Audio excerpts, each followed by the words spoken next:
আসসালামু আলাইকুম ওয়া রাহমাতুল্লাহি ওয়া বারাকাতুহু। ওয়া কানা বিল মুমিনিনা রাহিমা। আল্লাহ রাব্বুল আলামিন মুমিনদের প্রতি রহমশীল। সুবহানাল্লাহ। মুমিনদের উপরে আল্লাহ পাক খুবই রহমশীল। সুবহানাল্লাহ। তাহিয়াতুহুম ইয়াওমা ইয়ালকাউনাহু সালাম। যেদিন বান্দার সাথে আল্লাহ রাব্বুল আলামিনের মোলাকাত হবে, যেই দিনের নাম হলো ইয়াওমা ইয়ালকাউনাহু, আল্লাহর সাথে সাক্ষাৎ হবে। কার সাথে? কার সাক্ষাৎ? আল্লাহর সাথে। কার? বান্দার না, শুধু মুমিনের। সবাই সাক্ষাৎ তো আল্লাহর সাথে হবে না, হবে কাদের? মুমিনদের। মুমিনদের সাথে আল্লাহর সাথে যেদিন সাক্ষাৎ হবে সেদিন তাহিয়াতুহুম সালাম, তাদের তাহিয়া হবে, তাদের অভিবাদন হবে সালামের মাধ্যমে। সুবহানাল্লাহ। আল্লাহর সাথে বান্দার, ফেরেশতাদের সাথে মুমিনের এই যে মোলাকাতটা হবে, এই মোলাকাতটা হবে সালামের মাধ্যমে। এই জন্য সূরা ইয়াসিনের মধ্যে আল্লাহ পাক বলেন সালামুন কাওলাম মির রাব্বির রাহিম। সালামুন কাওলাম মির রাব্বির রাহিম। জান্নাতীদেরকে রব্বুল আলামিনের পক্ষ থেকে সালাম দেওয়া হবে। সুবহানাল্লাহ। তাহলে সালামটা জান্নাতি পরিভাষা। যেই সমাজে যত বেশি সালাম প্রচলিত হবে সেই সমাজে জান্নাতি পরিবেশ তত বেশি চালু হবে। সুবহানাল্লাহ। আর যেই সমাজ থেকে সালাম বন্ধ হয়ে যাবে, সমাজের সবাই সালাম নেওয়ার জন্য অপেক্ষা করবে, দেওয়ার জন্য অপেক্ষা করবে না। ইদানিং দেখা যায় বেশি। এক সময় সালাম দেওয়ার লোকের সংখ্যা বেশি ছিল, এখন দেওয়ার থেকে নেওয়ার লোকের সংখ্যা বেড়ে গেছে। সবাই নেওয়ার অপেক্ষায় থাকে, দেওয়ার অপেক্ষায় কেউ থাকে না। আবার দেখা যায় অফিসার, যিনি বড় অফিসার, উনি মনে করে আমাকে সবাই সালাম দিব। বড় অফিসার আবার ছোট অফিসারকে সালাম দিবে কেন? সিনিয়র জুনিয়রকে সালাম দিবে না, জুনিয়র সিনিয়রকে সালাম দিবে, এই আশায় বসে থাকে।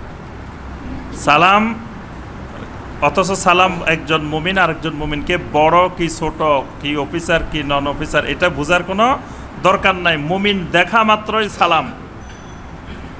আমরা মাদ্রাসায় যতদিন পড়ছি, আমরা কোনোদিন ওস্তাদেরা ছাত্রদেরকে সালাম দেয় এটা সহজে দেখতাম না। নিয়ম হইল কি, ছাত্ররাই শিক্ষককে সালাম দেবে। শিক্ষক আগে দেখা হইলেও শিক্ষক সালাম দিতেন না, বরং কোনো ছাত্র যদি শিক্ষকের সাথে দেখা হয়েছে, ছাত্র সালাম দেয় নাই, তো ছাত্রটা বেয়াদবে পরিগণিত হয়েছে। কিন্তু শিক্ষক সাহেব যে সালাম দিলেন না, উনি কিন্তু আলহামদুলিল্লাহ ওনার আদব ঠিকই আছে, ওনার আদবে কোনো সমস্যা হয় নাই। কিন্তু নবী সাল্লাল্লাহু আলাইহি সাল্লাম তার সাহাবীদের সাথে দেখা হইলে সাহাবীরা আগে সালাম দিতেন না, নবী সাল্লাল্লাহু আলাইহি সাল্লাম আগে সালাম দিতেন। স্ত্রীদের সাথে দেখা হইলে কে সালাম দিতেন? নবী সাল্লাল্লাহু আলাইহি সাল্লাম কি সালাম নেওয়ার জন্য বসে থাকতেন যে আমার স্ত্রীরা সালাম দিবেন আর আমি খালি বসে বসে ওয়া আলাইকুমুস সালাম ওয়া রাহমাতুল্লাহ ওয়া বারাকাতুহু, কি আয়েশা কেমন আছো, কি, এটা বলার জন্য বসে থাকতেন? আল্লাহু আকবার। নবী সাল্লাল্লাহু আলাইহি সাল্লামের সুন্নাহ থেকে, আদর্শ থেকে কত দূরে আমরা আস্তে আস্তে সরে গেছি। নবী সাল্লাল্লাহু আলাইহি সাল্লামের সুন্নাহ হলো কি শিক্ষক কি ছাত্র, কে বড় কে ছোট, কে রাজা কে প্রজা, এটা মৌলিক বিষয় নয়। একজন মুমিন আরেকজন মুমিনের সাথে দেখা হবে, শুরু হবে কি দিয়ে? সালাম দিয়ে। মোবাইল রিসিভ করে বলে যে হ্যালো হ্যালো, সালাম নাই, সালাম কালাম নাই।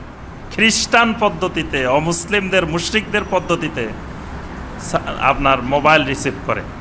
মোবাইল রিসিভ করার সুন্নত তরিকা হলো, যিনি রিসিভ করবেন তিনি সালাম দিবেন, তিনি বলবেন আসসালামু আলাইকুম, কমপক্ষে এটা বলবেন।